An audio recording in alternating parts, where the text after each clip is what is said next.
It's Sunday, April 16th, 2017, and this is the Product Mentor Talk. Today, we're joined by one of our mentors, Felix, Sargent, Director of Developer Relations at Media Math, to lead a talk on getting ahead in product management. And so just let me briefly explain what the Product Mentor is and how this works for those of you maybe joining us for the first time today. We have different mentors in our Product Mentorship program, where we pair up mentors and mentees for the duration of 6 months in the field of product management to help make better product managers, better products, better product decisions. We're joined by one of our mentors today, Felix Sargent. The rest of you are probably joining us from the productmentor.com/live. Along the top of your screen there, you'll see the video. Along the bottom, a place to put in your questions. As you submit your questions, I'll feed them over to Felix in fairly real time, as long as they're topically related. For those questions that are a little bit more generic, I'll save. We will still ask Felix, and we'll get him to answer those questions, but I usually save those for the end of the talk. With all of that said, once again, definitely post your questions to the QA section at theproductmentor.com/live. And I, Jeremy Horn, am the product guy, and I'll be moderating here today. With all that said, let me hand it over to you, Felix, to take it away with today's talk on getting ahead in product management. Hi, everyone. My name's Felix Sargent. I'm really excited to give this talk today. This talk comes from lots of my own work and just development of my own career as I try to figure out exactly what I'm doing and how to get things going forward.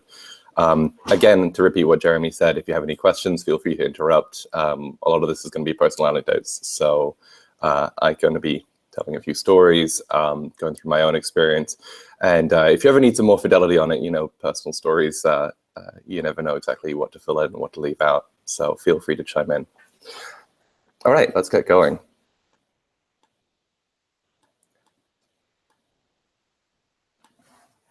All right, getting ahead in product management. So you've been working on a product for a while. You're already really excited about becoming a product manager.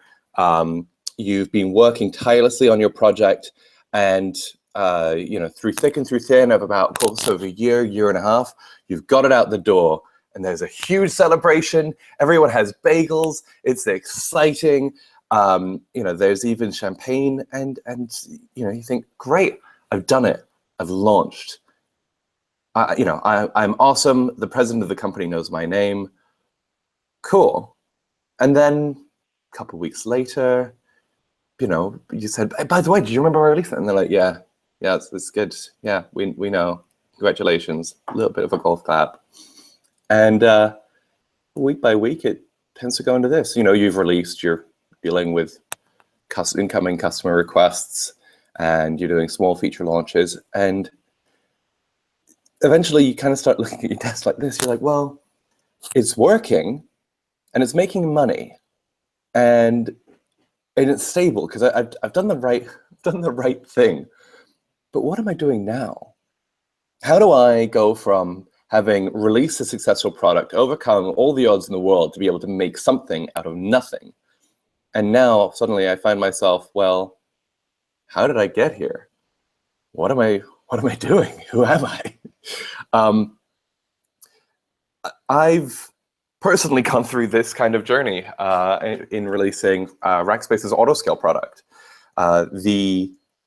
The product was a huge necessity, but once it was released, it kind of got adoption. It kind of grew, but once it was released, it kind of fell into the momentum of the company as a whole.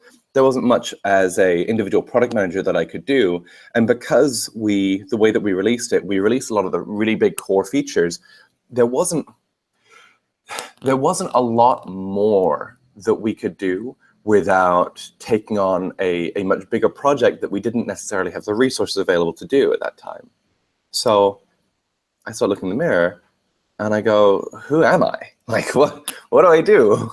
What do I do here? And it's a very frustrating thing to come in and you have a software engineering team that's working evenly and steadily, but and they're cracking down on the backlog, but there's nothing for you to do as a product manager. There's no real way that you can change things around or make the leadership notice the work of your team, because it's all working so well, you can actually take a rest. And so in order to be able to resolve this fundamental dilemma, you have to ask yourself, why are you a product manager? And the reason you have to do this is because when you're a good product manager, you're taking your best tendencies and incorporating them into the team. When you've done that, you need to figure out what's next. So to be a good product manager, you need to at least like building new things, solving problems, getting paid money to do it, and the respect of your peers. And if any of those things are missing, then you're going to find yourself in the doldrums. So if you do find you're having any of those problems and you're not doing anything to fix them, you have to ask yourself what's holding you back. Now, this is going over a few scenarios that I think will be very common to a lot of people, and some not necessarily helpful advice, but it should be a really good grounding process for you, because if there's anything going on in your company where you're what you feel is a good product manager, but you can't get stuff done, you can't move on to develop new projects, you can't go out there and work at your full capacity, then something's obviously holding you back, like the company failing. Now, this was actually true at Rackspace, unfortunately. You may have heard about 6 months ago, they went into, not receivership, they got bought up by private equity. And it was an extraordinarily difficult and tough situation to be like, oh, all of the good people are leaving. And I want to work on these projects, but now there are more product managers than there are good engineers. And our recruiting pipeline isn't necessarily going the direction that we need to. If I don't have a good project, if I don't have an A-list project, I don't see myself getting one anytime soon. And if you run into a situation like that and you say, well, why are you staying there? I know it sounds presumptuous to say that anyone can just go out and get a new job, but I think actually the first step is realizing, well, hang on a second. If I stay here, I can collect the paycheck and I can be bored, but maybe I need to do more than that. If you're paying attention, if you're interested in this talk, if you're interested about getting ahead, then maintaining your status quo isn't, by definition, is not what you're looking for. And if you find that there's absolutely no growth opportunities within your company, then don't stay there. Find somewhere else. It may be a gamble, but it's roughly a 50-50 chance, right? It could be 50% worse or 50% better, or it's a binary option. That's not necessarily the percentages. But the process of interviewing should be the one that helps you decide whether you should stay or move. Let's say you instead have a great company, but you have a bad relationship with management. Let's say you embarrassed yourself in a board meeting, you told the CEO that he had the wrong idea, and you're not being able to get ahead of it because of that. Or maybe the CEO legitimately does have bad ideas. That happens far more than I think most product managers like to admit, considering they're meant to be the diplomatic side of a software engineering team. But having a bad relationship with management is not normal, is the wrong word, but expected. You're definitely going to have, at some time in your career, a bad relationship with the person who you report to, or who they report to, and it's going to screw you. And again, the right question to ask is, why are you staying there? The moment that's become evident and become the stable state, at the moment at which you can't look your CEO in the face, or your manager, or you hate doing your one-on-ones with your manager, you got to get the hell out of there. There's no point in staying around and not progressing forward, because the primary goal of a product manager is to move things forward, is to be able to develop new products, make new releases. If you're just doing maintenance, honestly, the software engineering team can do that without you. But here's a more interesting scenario. Everything's just fine. I'm just bored. Now, I actually think that most people will relate to this, where they think, you know what, like either everything's on fire all the time, or I'm in a good scenario, I go to work every day, but there's nothing crazy that's going on, and I feel like the scope of what I'm responsible for is consistent and manageable, but nothing really needs to change. Now, I will preface this by saying, if you're earning $300,000 a year, and and then you're saying you're bored, you know what, suck it up. Just that's fine. You can just deal with that. Or maybe that's a different talk for the Millionaires Club. But if you're a product manager earning between $80,000 and $180,000, and you feel like you're bored, you're missing out on a political aspect of the nature of your company, and you're missing out of you being able to do what's best for your company, which is both, good for them and also good for you, because you should be able to infuse the company with more of your knowledge, experience, and ultimately release more products and have them grow the company overall. But sometimes you go, well, I'm bored, but I don't know, maybe I should interview, maybe I should stay. And that's because you've forgotten what you want. If you're bored and then you have a restless sensibility behind you, you're gonna start trouble. That's kind of what happens to me, where no matter what situation I get put in, I'm like, oh, but I'll do a little bit of this and a little bit of that, and then I end up breaking everything. If you're a more cautious type, you may feel like, okay, I've worked at this, XYZ large company for 6 years, and I've done well, and the project's going on track, but there's no pressure being applied to me. What do I do? Well, if you're just sitting there cashing the checks, you've forgotten what you want, because you've effectively lost your motivation. So I'm here to tell you what you want: money, power, and respect. Now, I know this sounds like a really bad rap song, and I'm not even going to try imitating that in any which way or another. You can hear the accent. It's not going to work out well. But money, power, and respect are very good ways to summarize all of the things that you need in order to be able to have a successful and stable career. And so I'll go through them one by one.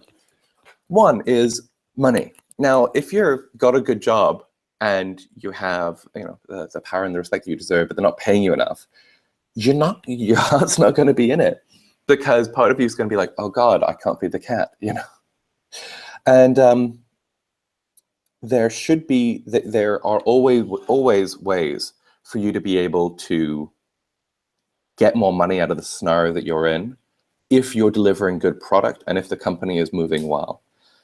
And unfortunately, one of the key factors, one of the terrible things about money is that people know what you're worth, whether or not they have a number that they put on it. The amount of money that you're paid legitimately does have an effect on the way that you act and behave on the company, the respect with which your manager treats you, because they know, and the abilities of what they expect out of you. If you're a product manager and you're earning 70K, I don't care what your title is, people will be treating you with a junior product manager level of authority and respect. And strangely enough, this works in both ways. If you, through negotiations, can get yourself to a higher salary, you will also have more power and more respect that go along with it. That means that they trust you more because you are a bigger risk, you're a bigger expense, but you can act in a manner that requires it. And so sometimes money, while sometimes the scariest place to start, is actually the easiest place to start, especially if you have the two others, power and respect. I want to give a presentation a little bit later on how to do really good salary negotiations. But the first thing to know about any kind of salary negotiation is make the first offer. So when you go to your boss and you say, hey, I've been interviewing some other places, and they've given me an offer. I'd like you guys to be able to match it. And they say, well, how much are they making out for? I'm like, and either you can tell them if you legitimately actually did go and get a higher interview offer, or you can say, look, you know what I've been able to accomplish, and I think I deserve a raise. I actually like this company more than the interview, but I'm doing it because blah, blah, blah. Everyone in the industry tells me I should go out and have an interview, but I want to speak with you openly, and we like working with each other. What am I worth? And they should be able to make an offer. And it's one of the easiest negotiations you can make, is just saying, what do you think I'm worth? And if they don't think you're worth much more, that'll become really, really evident. And then we go back to the other set where, well, then why are you working there? And you immediately have your answer. On power. So power is, when I was designing this talk, I was trying to think like, isn't there any better way I can put this? And the nice thing about power versus respect is power is the ability to go around the rest of the company and actually get things done. Is for people to be like, oh yeah, sure, Felix, here, let me help you. You need to pull these logs so that you can do your analytics for your application, or you need to be able to, you want some engineers to be able to look at this and review your code, or you want to open source this part of your project. Power is the ability to influence others, and then even more so to be able to have the management essentially trust your ideas and your plans, and a lot of that comes out of respect. They're two sides of the same coin. But think about it this way: if you've ever had a boss who has had lots of power but no respect, you know that guy. That guy. I think the technical term for that person is an asshole. And don't know if I can get that on here, but well, whatever. But that, someone who stomps around, yells at people, but you know what? Things get done. And there's a certain level of power there. Whereas I've also seen plenty of product managers that have a lot of respect, but nobody lets them do anything. And whether that's been through their own political failings or their level of quirkiness, people think like, yeah, well, they're a great product manager, but if we can't do what they're going to say because that will, piss off the CEO, for example. You don't have the power that you need in order to be able to get your job done. And if you don't have the power you need to get your job done, you're not getting your job done, so you need to fix it. And then on to respect. The foundation of respect is, do your peers think that you are doing the right thing, you have the right stuff, and you're a person worth listening to, not because of your status or position, but because your ideas are correct and you're generally a nice person to work with. Now, when we're talking about money, power, and respect together, I'm actually talking about it from a motivational perspective, right? In order to be able to be good at your job, you need to not just have these things, but to want these things. And you need to look around and ask yourself, do you have all of these things? If you're at a company and you have money and power but no respect, you need to do some deep soul searching about why. Why does nobody respect me? Maybe I'm an asshole. If you have lots of respect but no power, why? Who is it that's stopping you from being able to get what you need done? And if the rest of the company respects you but doesn't actually let you do things, well, how can I go through the political scenario in order to be able to get the power that I need to get things done? And sometimes that'll mean a private conversation with the CEO, the president of the company. Sometimes it'll just be a direct conversation with your manager saying like, hey, I work really hard and I'm happy with what you're paying me, but I feel like I don't have enough autonomy in order to be able to get things done. You're always coming in here and micromanaging everything that I do. Okay. Don't say that. Don't say those exact words. But say, I'd like more autonomy in what we're able to do. I know we do daily status updates. I'd like to move to weekly status updates. Here's my long-term plan. Do you believe you could sign off on that and then trust me to be able to do that? And that conversation either goes well or it doesn't, bringing us right back to the initial 2 points. If this isn't working out, if you try to get more money, more power, more respect, and it blows up in your face, then you should start looking for different companies, because ultimately what you want most out of all of this is growth. So you may be looking at this and be like, Felix, isn't this a little bit sinister? I mean, money, power, respect, what are you, some kind of gangster? And despite the fact that I can't pronounce that word with any modicum of respect of my own, no, you know what? That's like, okay, I will admit this is a very hyper-masculine perspective on it. But I think that, you know, for anyone, for any gender, these are the things that you need in a job, because a job fundamentally is a combative environment, right? You're there to do it collaboratively, right? You're on a team. It's not an individualistic environment, but it is combative. Ultimately, you are there in a marketplace fighting with other people in order to be able to deliver products or services to delight customers, right? But you're competing with somebody at every single point in time. You are competing. And in order to be able to compete effectively, you need to know what your goals are, what your motivations are, and also what's stopping you from being able to reach those goals and motivations. The point of this talk is to narrow down the core fundamental concepts behind competition and success. And if you don't have these things in place, you cannot get things done.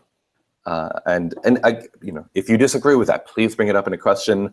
You know, I think I'm not saying that this is the end all be all, but you know what? It is a little sinister, and that's okay. You should realize that. You should get comfortable with it and just be like, okay, well, sometimes I have to fight for what I need to do, but I can do it in a really nice way. I mean, you know, again, respect is not about dominance. Respect is about relationships, functionality, caring about other people in ways that aren't just work. Power can be a little bit about dominance, but that's only if you do it very clumsily. Good power is soft power. Good power is where the respect that you have and the skills that you have come together in order to be able to, so that everyone ends up supporting you and your ideas because they're a clear direction. It's diplomacy, not warfare. And money is the resources you need in order to be able to do it. So let's say we've, you know, got money, power, respect. But you're still in the doldrums. You're like, well, I'm getting paid enough, people like me, but what am I doing? And in mentoring, I have seen quite a few mentors come to me with this question of like, well, you know, I feel like I could do these things, I just don't know what to do. And a lot of times when people discuss and debate and present on product management, they're like, do it for the customer, focus on the customer. And that's wrong. No, it's not totally wrong. I mean, when you have a product, when you have that defined character set, you know, when you're out in the market, yes, focus on the customer. They're the ones who are going to be able to bring you success. But while, you know, if you're in the intermediate phase, if you're in a growth phase of a product, or let's say that the product is already very well, you know, very well settled, you know, you're making your customers happy. That's great, but there's nothing, you know, they're not necessarily, you know, banging on the drum in order to be able to get anything out. Focus on what you do best for the company. Try to figure out what's the strategy of the company and how can you help. If you could take on more work, and by definition, if you're bored, then you can take on more work. Then if you can take on more work, you can enable the company to go a direction that it hasn't ever anticipated before. Or if you're what I would say a good product manager, you've already internalized the strategy for the company as a whole. And therefore you can see, well, we're serving these customers, but we're not servicing these other customers. Let me see if I can scrounge up a few people who would be interested in doing this new project, and then we can present to leadership in order to be able to get this as a full-time project, and then go out there and capture new markets. Focus on what the company needs. Yeah, there you go. What needs to be done in the company? Yeah, not much more on that one. Oh, this is one I truly love. So within within product management, there's a very good aspect of servant leadership. And you know what? Servant leadership is fantastic. It's the methodology that says that all of your success is really the success of your team, and all of your failures are your own failures, right? As working as a product manager, you should ultimately be very humble, and the reason for that is it's far too easy for us to see and notice assholes in the company that have said like, yeah, I'm the product manager and I released all these things, ha ha ha, and you think, God, what a jerk. Especially the software engineers who are kind of like, yeah, we had to work nights and weekends, so this jerk made his own, gave him his own prize. And hopefully you're not that person. If you're paying attention to the product group, if you're listening to these talks, I imagine you're, better than that. Let's hope. If not, time to change. But I will say that it's very important for you to be able to own your own victories. When things get released, when there's a party, when there's champagne, when you pass KPIs, you need to celebrate your team, but you also need to celebrate yourself. You need to be able to go in there and say, yes, we did it, we launched, we are great. Celebrate it for your team and give yourself payback. I've seen product managers launch things and be like, okay, we got it out the door finally, phew. And there's a problem that comes in the motivation in your own career when you don't celebrate your own victories. When you're too humble, when you don't celebrate your successes, it becomes a grind. Whereas by being the product manager, your role and your definition is to set the goals for the team and then to allow them to celebrate when they achieve those goals. If you're not achieving those goals, see some other talks. That we have lots of talks on how to actually make sure that you release product. But when you achieve those goals, the most important thing is to celebrate it loud and proud, spend a crap ton of money, and take everyone out, give a nice, terrible speech, and say, thank you very much. We've done something that has never existed before because of the work that everyone has done. And every time you do that, it becomes a little bit easier in order to be able to do it again. That's my talk. If there are any questions, let me know. I'm going to pull my face. This was a great talk. A lot of really great truths that you pulled out there. So I want to thank our speaker, Felix Sargent, Director of Developer Relations over at Media Math, for today's discussion on getting ahead in product management. And as always, the presentation will be posted to our SlideShare channel. And a big thank you from me, Jeremy Horn, and the product guy, and everyone else who joined us today, and the product mentor.